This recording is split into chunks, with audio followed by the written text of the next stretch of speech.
never thrown one before. So, are we having fun yet? Oh, yeah. Too bad you didn't bring along a bottle of wine.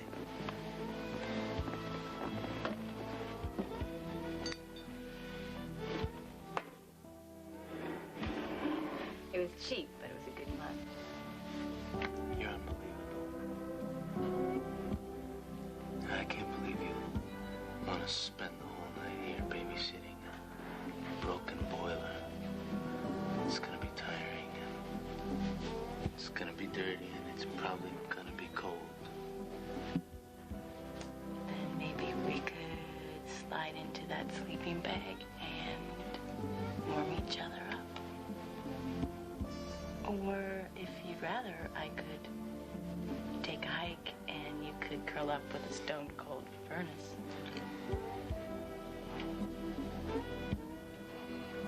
I mean it. You could be the answer to Frankie's prayers and mine. Well, I'm flattered. I think. Although I'm not quite sure what you mean. Well, you're the one that said it was God's will that you come here. And listen, if the big guy's got plans for the two of us, then who am I to say I don't think so? Oh, Max, I think you misunderstood. Because, see, if there is a plan for God that he's making for us, it's not about you and me. It's about the two of us and Frankie. You know? Your son, I teach deaf children, and I wanted to help your son. Yeah, and I'm very grateful for that. I'm very grateful. But you know what? I think what's going on between you and me is turning into a little more than just a friendship, don't you? Can I open my eyes? Well, if you promise not to leave my arms. Mm-hmm. Oh, Dylan, look at the moonlight on the snow. Yeah, I didn't figure the roads would be so bad. Was it worth the trip? Oh, welcome to the Mountain Frontier Lodge. This is where you're going to be spending your honeymoon, Mrs. Moody.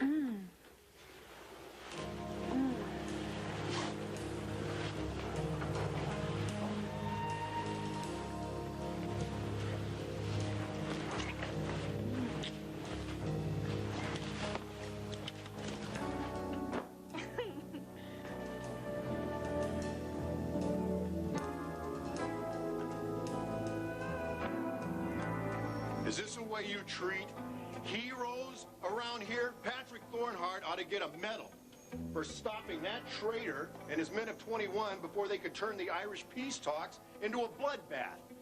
Nobody seems to care. You don't even know where your commanding officer is.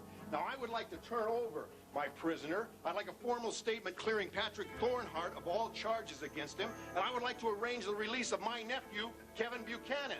I'd like to start all that right about now. Perhaps if I rattle the necessary cages loudly enough.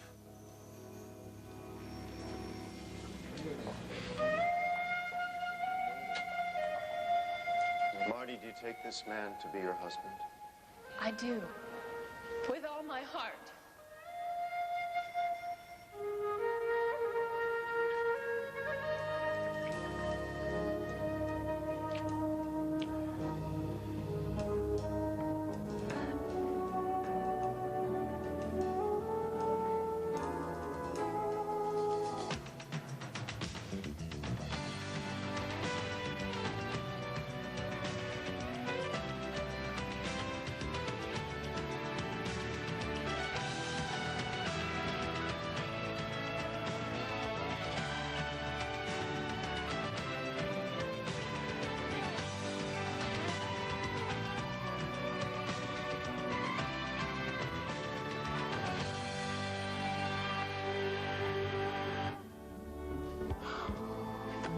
Look, if you want to spend the night, that's fine.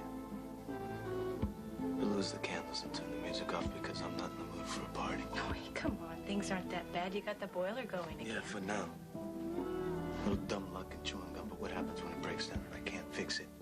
Then the pipes will freeze. So? You just thaw it out with a blow dryer. Not if they freeze and burst. And then a $900 problem becomes a $20,000 one, and I ain't exactly got that lying around. As a matter of fact, after paying the mortgage on the diner and the rent on my new apartment, all I got is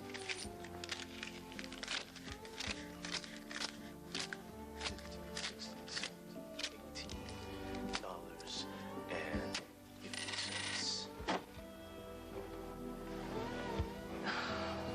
All right, look, I know you've got problems. I just think these are things that can be dealt with.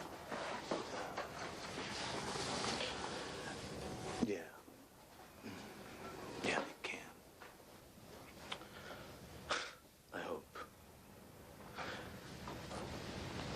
You're probably right. We should probably have a party. I mean, for tomorrow. How does that go?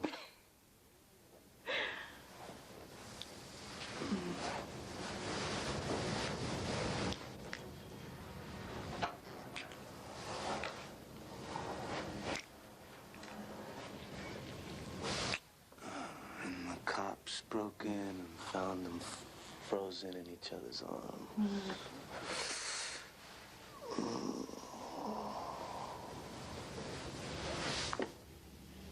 I always thought that divine intervention was a little heavy, but if that's what you want to call it, what's going on between you and me?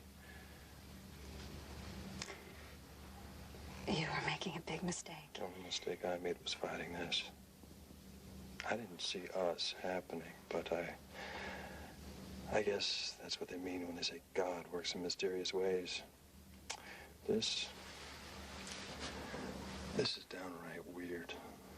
Oh, I like you. I do, but that's not why I've kept pestering you. I just knew that your son was deaf, and I wanted to help you acknowledge the problem. That's why you spilled something on me every chance you got and tried to get my shirt off? Come on, Maggie. Admit it. You've been flirting with me since the moment we met. I've been what? Aren't you gonna get that? If we're quiet, they'll go away. Hey, Mac, you in there? Cord. It's Cord. Cord, what a nice surprise. Hi, I'm Maggie. sorry I can't stay. Hi, Maggie. Was it something I said? Tell me something, Cord. What is your problem?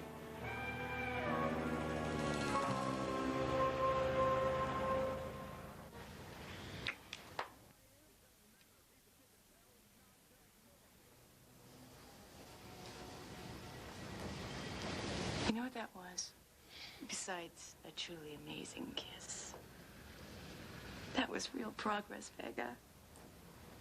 6 months ago, you would have said, take a hike. I could fix this broken boiler on my own.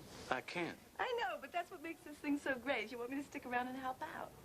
So in an hour from now, when the boiler breaks down again, you're freezing your You're butt going to be off. thinking this is a lousy night, but at least I had Andy there to share it with me. I got news for you, pal. Your days as a loner are history.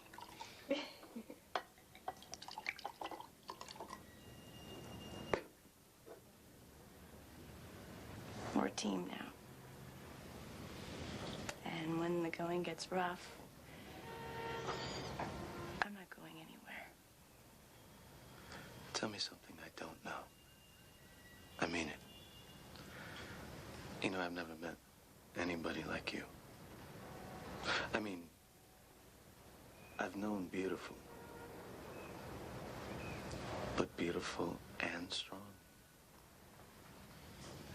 I've never known anybody like you either.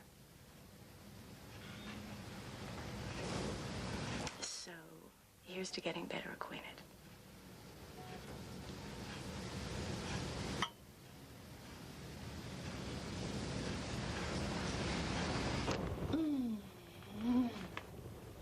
Everything is so perfect. Yeah, thanks to Max. And he did have that farmer come over and plow the driveway just for us. You don't think your family down in North Carolina minded that we made it such a short trip? No, not at all. And they were happy we flew down there. All 250 of them. They wanted to make sure that you knew you were an official Moody now. Well, I think that is probably the biggest wedding present I could have ever gotten. and the loudest and the huggiest. Well, they're my people, and they mean the world to me. And I wanted them to see just how happy that you make me. Yeah? So you don't think that I was selfish bringing you back here alone, the two of us in this big empty lodge? Not at all. This place is perfect. Besides, it's a place that we've come full circle, you know? It was. The first time that we made love was just down the road in that old barn, you remember? Yeah, I remember.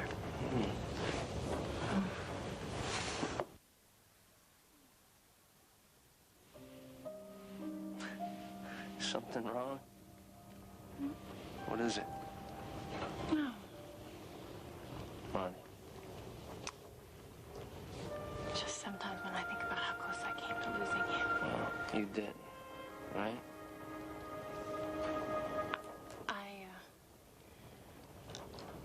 I don't think we should keep avoiding it. What are you talking about now? Talking about the wedding. Talking about Patrick. I just think we should get it out, you know, and talk about it. And I don't love Patrick Thornhart. I had no idea that he was going to show up at our wedding. I know you didn't. And you know what? It's not your fault. But the thing of it is that's just the kind of person that Patrick Thornhart is. And now his games are over. And he's back in Ireland. And Marty. That's the end of it.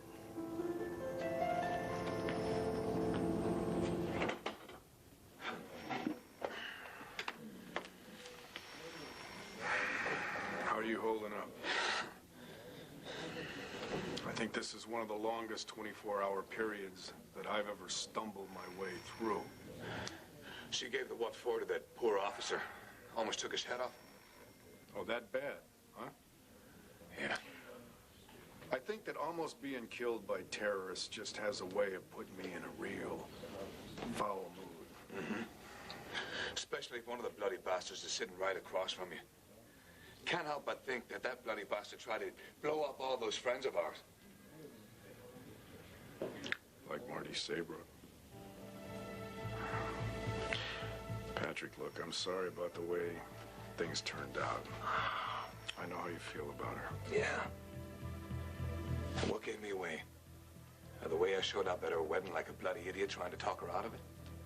You saved her life. Well, no thanks to that sorry excuse for a human being. Inspector Bass, would you come with me, please? How can you call him Inspector? That is a title of respect, and he has none. Not for the law, not for any blessed soul. He ordered the woman I loved killed and almost killed another one. Not to mention a whole ballroom full of innocent people. Your hands are so full of blood, including Todd Manning's. Why didn't you come? Now, would you please shut this maniac up? Every word he says is an absolute lie. Look, I did escort this individual all the way from the U.S. back here to Dublin. Can somebody please tell me that you are going to lock him up? We're taking him into custody. You'll have to come back in the morning to give your testimony. That'd be fine. What about my nephew, Kevin? You're holding him for disorderly conduct at a peace rally. I want to see him. I'm sorry, but that'll have to wait for the morning as well.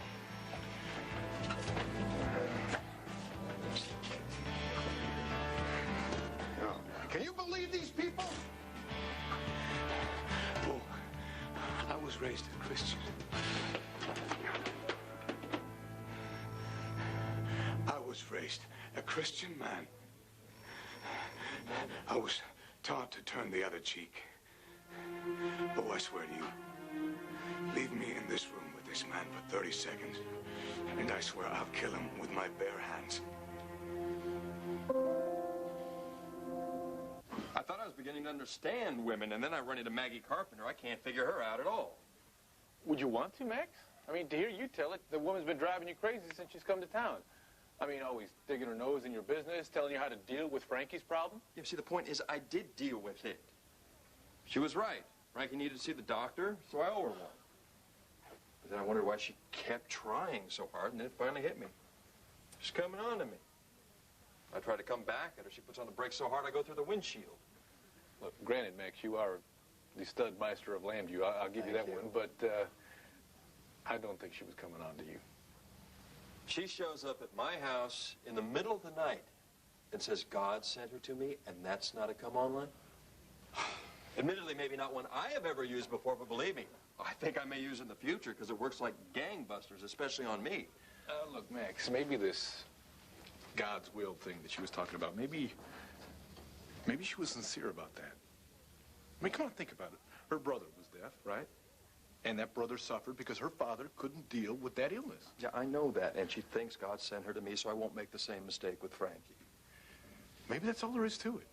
That's what she's telling me. But I'm telling you, her eyes are telling me something else. The woman, Max. she wants me. Crying out loud here. Wait, well, what is he with you? What's up? Well, you don't still have a thing for her, do you? Still? No, Max, Yeah, no, it never was. Uh-huh. Look, no, wait. Maggie's got to tell you a thing or two, all right, Max? I can't say anything about it because it's not my place. But she's got to talk to you herself, okay? About what? What, she got another guy in the background? What? Broken heart? What, she's on the rebound? What is it? Come on, give me a break here, Cord. I can't. It is none of my business. You know what you got to do? You got to find Maggie yourself, tell her how you feel about her, and let her straighten you out by herself, okay? Oh, that'll work. I just did that, and she ran screaming out of my house, which is what I would like to do right now. Listen, Nanny's upstairs with the kids. I got to run and check at Rhodey's. What do you say? You want to come with me? No, thanks. I am beat. Good. I'll buy you a beer. Well, maybe one. Huh? Yeah, grab your goat. Holy Mother of God, it's me again, Maggie. Can you help me? When I talk to you, everything seems so clear. I mean, I love God, and I want to do his work in the world, and that's all there is to it. But then I get out in the world, and suddenly nothing's clear at all. Maggie, can I get you anything? What? I'm sorry. I couldn't tell if you were deep in thought or numb with hunger. Oh, actually, I was just praying. Oh, well, that has to be a first for roadies. Anything that you want to talk to a friend about? I wish I could. You don't have to answer this if you don't want to, but were you praying to get the guy or to lose him? Oh, neither. You sure about that? Because there's a look you get when you want two very different things, especially if you know that you're going to have to give up one and it's going to be lost forever. It's a kind of a lonely look, and, well, honey, you got it.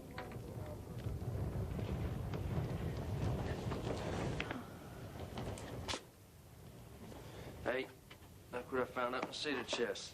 These are quilts that my grandmother made when I was just a little bitty kid. Darlene must have had them up here. You want one? Hey, it is kind of cold in here. All right. You know, I can make you some hot cider if you want. No, everything's perfect. Except for my husband. Oh, yeah, and what's wrong with him? Well, for one thing, it's not in this quilt with me. Well, that can be arranged. And what's the second thing?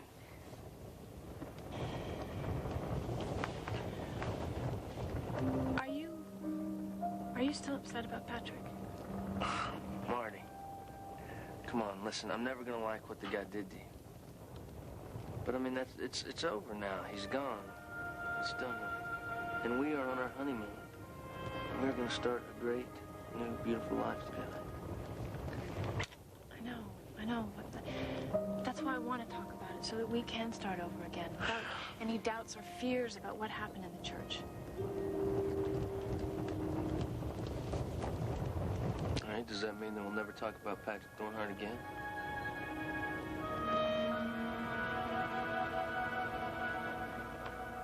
Look, I know you're angry that I talked with Patrick before the ceremony. Right, but I'm not mad at you.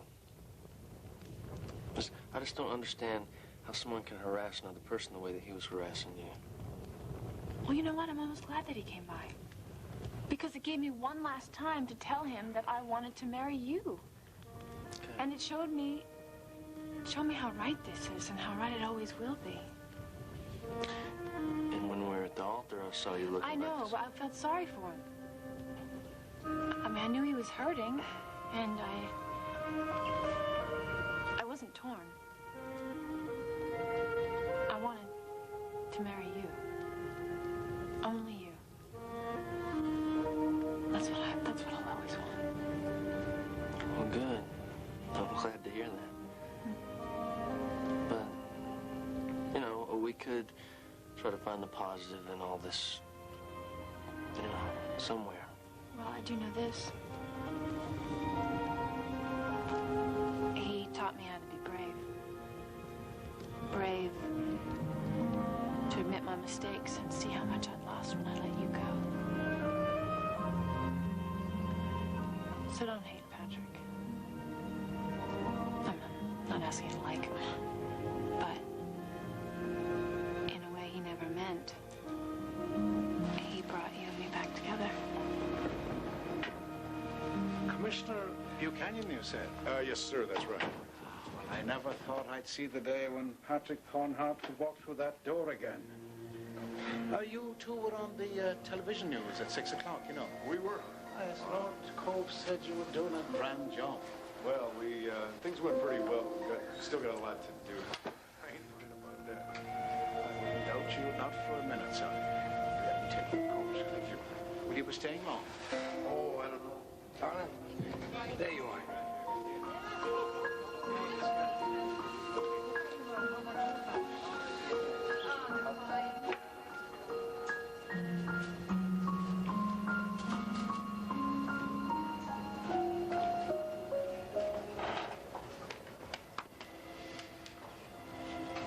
I know there isn't much we could do in Dublin until in the morning.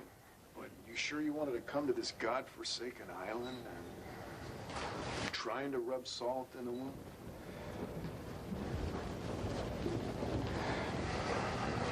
Here you go. Oh, thanks. So, do you want to tell me about this guy? It's not about a guy. It's about this plan that I have for my life and a goal that I've been working very hard toward. And I don't know, I guess like all plans do, everything's gone kerflooey. Because of Max? What does Max have to do with this? Oh, Maggie, Maggie, Maggie. You know, you're new around here, so you probably don't know about my somewhat, shall we call it, colorful past. But I used to be a madam. I had a very fancy house. Oh, no way. No way. Wow. And I thought my old days I was the bad girl. No, honey, I probably could have given you some lessons. And some of them would have been painful. But one thing that I got from that old life, I learned a lot about human nature. I could sense when a man and a woman were more than a little attracted to one another. I could see the sparks. You see that with Max and me? Well, I think that it's not love, it's friction. Doesn't matter where the sparks come from. Once the fire gets going. No, don't say that, don't even think it. Where's your partner? Renee? I don't know. Guess she's out back. All right. I guess I'll do the pouring around here. All right. One shot. Throw it back. And tell me what's going on with Maggie. Oh, Max, you're about as subtle as a truck. And I can't tell you about Maggie. You're going to have to hear it from her. Although I appreciate the drink. Have mercy on me. Would you? I'm dying here, okay?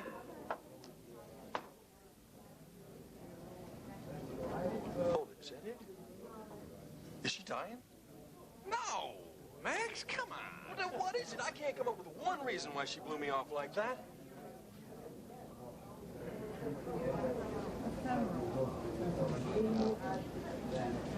Oh, my God. never occurred to me. Is Maggie gay?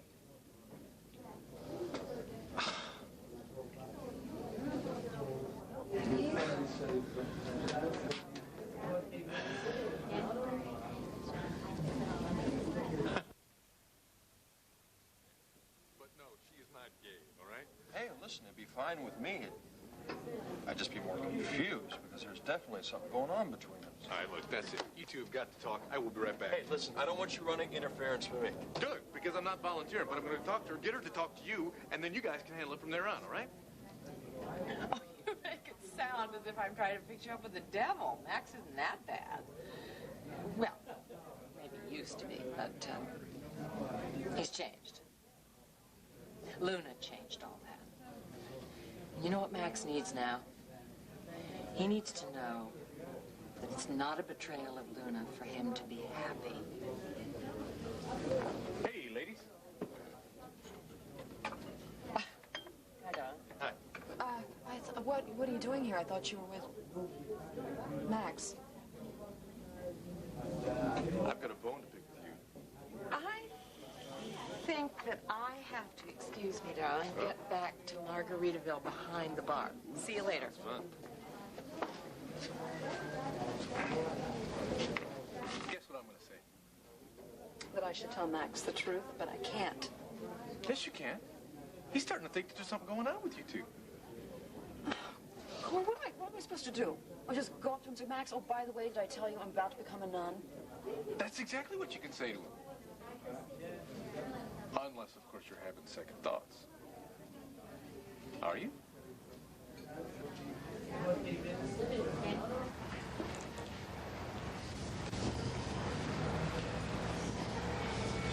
Hey, keep it down over there. I can hear you thinking. That what, Mr. ESP? Marty and Dylan? That's spooky. How did she do that? I was thinking about them, too. Why? I don't know. Just getting married, making a commitment. No, it just takes a lot of guts. Well, not if you don't even know how big a commitment it's going to be.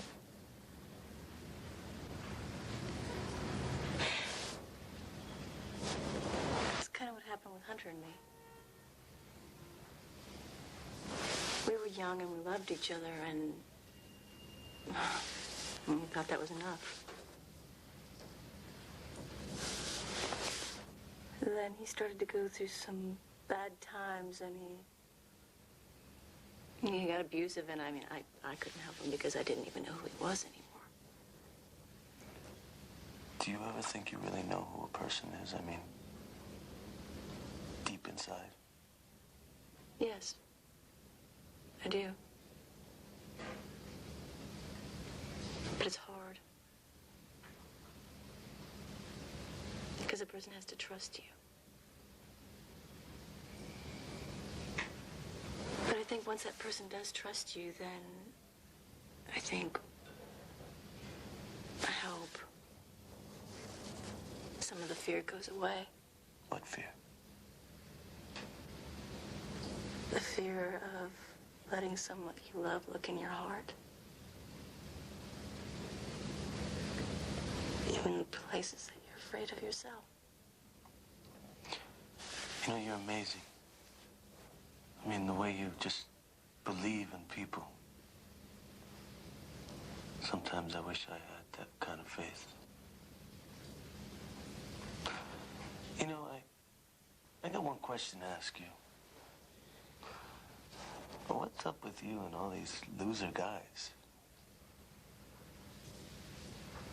Your friend, Commissioner Buchanan, was telling me you've had quite a time. I'm sorry I doubted you, but, you know, the papers and the local police, they're all certain you were the killer. And my heart was saying otherwise, but I'm an old fool, and you think I listened to that? No, I don't blame you, Mr. Keneally. I know I look like a guilty man. Well, according to Commissioner Buchanan, you're a genuine hero. And that calls for a drop of Paddy. Did you call Dublin again? Yeah, same old, same old. Kevin's in jail, nobody's talking. This calls for a toast to Patrick Thornhart, the man who kept the hopes for peace alive in this troubled land, and to Margaret, the lady he found on Inish Crag when the full moon was casting its spell. And didn't I tell you, if you kissed her then, it would be forever. So to happiness, to long life, and to a honeymoon in this very inn where you first met.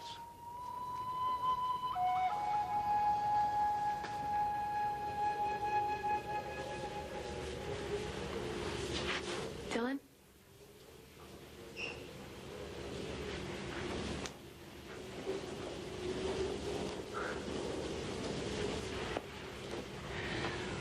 While I was changing, I saw a falling star. Oh, you did? Did you make a wish? All right, tell me. I wish that I could make love to my husband. My husband.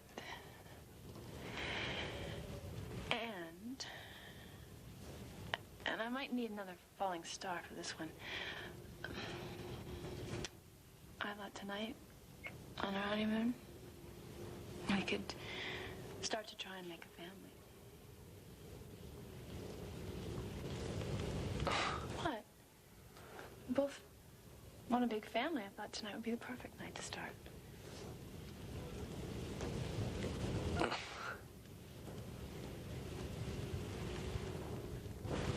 Marty, aren't there a few things you should take care of before we start a family?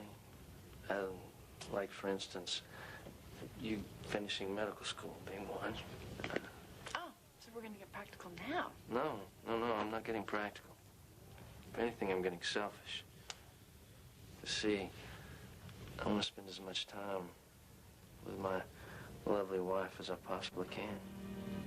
Especially before I have to start sharing her with our children. So... No, put it that way. I'd like to spend some time with you, too. All right. You got yourself a deal. You know, I've never been happier than I am right now. Never.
Say something wrong? No, Mr. Keneally, there's no, you had no way of knowing, really. But, see, Marty just married a man that she was going with before she met Patrick. But you and the lady were made for each other. I'd have staked my life on that. Why did I tell her that you were not to be trusted? It's all my fault. Oh, no, it's not your fault. It's no one's fault. It's just the way it worked out, that's all. Excuse me. Waltz one, Keneally here. Commissioner Buchanan? Yes, he's standing here. Thank you.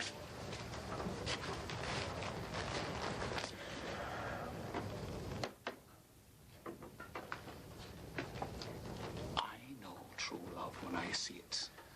so does the Irish moon when it's shining down on you and Miss Saybrook. Well, maybe you have to believe for the moon to weave its spell. And I guess she didn't. Kevin, is that you? Ah, it's good to hear you. Thought they had you shackled to the wall of a dungeon somewhere. Well, they did, Uncle Bo. But when I heard you were over here and trying to see me, I told them. You were some major U.S. law enforcement official, and you'd better get to see me, or there's going to be a major international incident over here. Well, that's a way to sling the bull, Kev. You all right? I'm okay. But there's something really weird about this whole rest here. Like, for starters, I wasn't disturbing the peace at all. What were you doing, Kev? No, they're treating me very well. Ah, you can't talk, huh? Right. You know what? I should have thought of this before. I know somebody who might be able to help you. Listen, you just sit tight, okay? We've still got a chopper here. I can be back in Dublin in no time. And we'll see about what we can do to get you back home, Landview. First you walk away from a husband who beats you, and then you start going out with Kevin Buchanan, who breaks up with you long distance from London. I don't get it. I mean, why did he do that, Harrison? Is he crazy?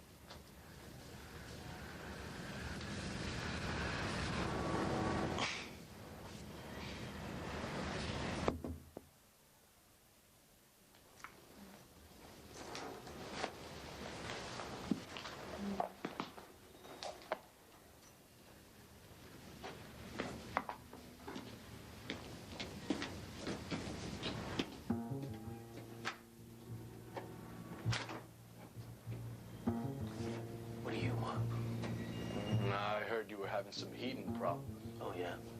And now you're a plumber? I thought you were RJ's bag man. Look, I'm just keeping an eye on Mr. Ganna's investment, that's all.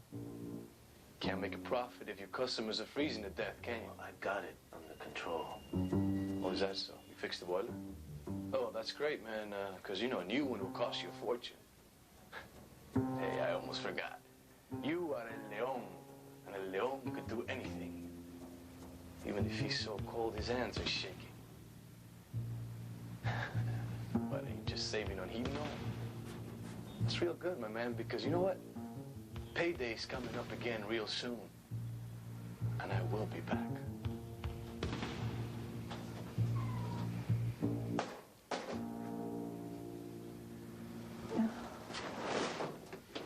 Tony, was somebody here?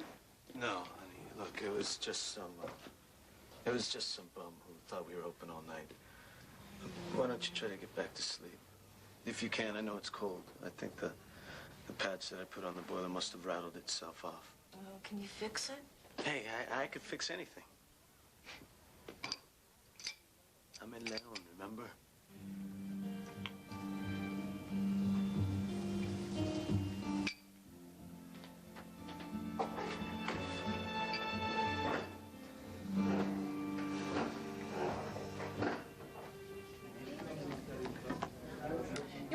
Advice. I'd try the direct approach. I think you'd get a little farther than just staring at her. No, I hear what you're saying. I do, but you don't understand what happens when you tell people you're a nun. That they flinch. You know, it's like you weren't human to them anymore. And I've worked so hard to try and get Max's trust so that I can help Frankie. And if all of a sudden I break that trust by telling him I'm this creature from the convent... Whoa, wait. This trust that you're talking about, that's so important to you? Doesn't it bother you that it's based on the fact that you haven't told Max the truth from the beginning? Now, what's up with that, huh? You know what? I really wish that people would stop second-guessing me. Oh, Maggie, wait a minute. Maggie, wait. Max, wait. Look, leave her alone if she doesn't... Would you let go of me? I will if you tell me what you're so afraid of. I am not afraid. Then why are you running away from me? You want to know what I think?